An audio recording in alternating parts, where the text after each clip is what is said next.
akademik i vrhovni zapovjednik Hrvatske vojske. Završio je studij na Višoj vojnoj akademiji 1957. godine. Također osnovao je institut za historiju radničkog pokreta u Zagrebu. 22.12.1990. godine postao je predsjednik Republike Hrvatske donošenjem Božićnog ustava, a preminuo je 10.12.1999. godine. Također osnovao je stranku HDZ 17.6.1989. godine. Vodio obranu Hrvatske u Domovinskom ratu, te zbog toga su na njega izvedena 2 pokušaja atentata 18.3.1990. i 7.10.1991. godine.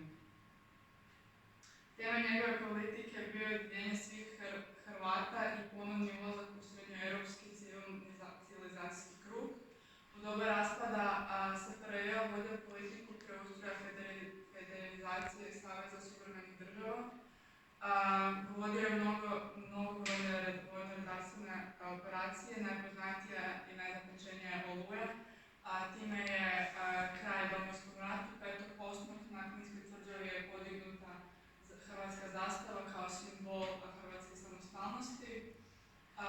Ljudi mu jedino zamjeraju što je vodio lošu politiku gospodarstva, a ono najbolje po čemu ljudi pamte je stvorenje Hrvatske suverene države. Njega na kratko dolazi Vlatko Pavelić na vlast. Od 1995. do 1990. godine bio je predsjednik Hrvatskog državnog sabora. Od 10. prosinca 1999. do 2. siječnja 2000. godine bio je privremeni predsjednik Republike Hrvatske. A Zlatko Tomačić bio je 2 tjedna privremeni obnašatelj dužnosti. Zatim na vlast dolazi Stjepan Mesić od 2000. do 2010. godine, koji je bio hrvatski političar te drugi predsjednik Republike Hrvatske u 2 mandata od 18. veljače 2000. do 18. veljače 2010. Bio je predsjednik prve vlade Republike Hrvatske od svibnja do kolovoza 1990. godine. Bio je zastupnik u Hrvatskom saboru u 1960-ima, a nakon toga van politike do 1990. kada je postao član Hrvatske demokratske zajednice, odnosno HDZ, a potom i hrvatski premijer. Kritizirao je politiku pokojnog predsjednika Tuđmana kao nacionalističku, bez slobode medija i s lošim gospodarstvom. Na početku svoga prvog mandata odmah se zalagao za liberalni pristup kako bi se Hrvatska otvorila stranim investitorima. Tokom svoga prvog mandata u vanjskoj politici predsjednik Mesić se zalaže da Hrvatska postane članica Europske unije i NATO-a. U predsjedničkim izborima 2005. osvojio je skoro polovicu glasova, a u drugom krugu se suočio s protukandidatkinjom Jadrankom Kosor i pobijedio s gotovo 66% glasova. Svjedočenje u Haagu, glavni informator Haškog suda koji je predao na 1000 stranica dokumenta s oznakom tajnosti. Zatim na vlast dolazi Ivo Josipović od 2010. do 2015. godine. 10. siječnja 2010. godine izabran je za trećeg hrvatskog predsjednika. Na dužnosti je stupio 19. veljače 2010. dan nakon ceremonije svečane predsjedničke prisege na Trgu Svetog Marka.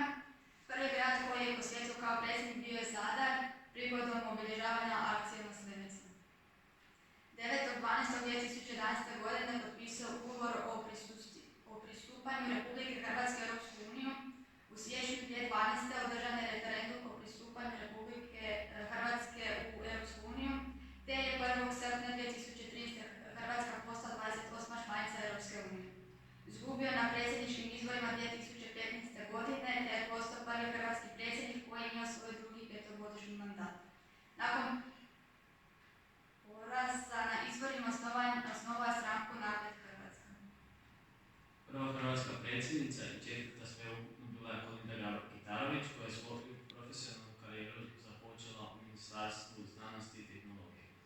Bila je bivša ministrica vanjskih poslova i europskih integracija i od 2008. do 2011. bila je na dužnosti veleposlanice Republike Hrvatske u SAD. Od srpnja 2011. bila je pomoćnica glavnog tajnika NATO-a za javnu diplomaciju.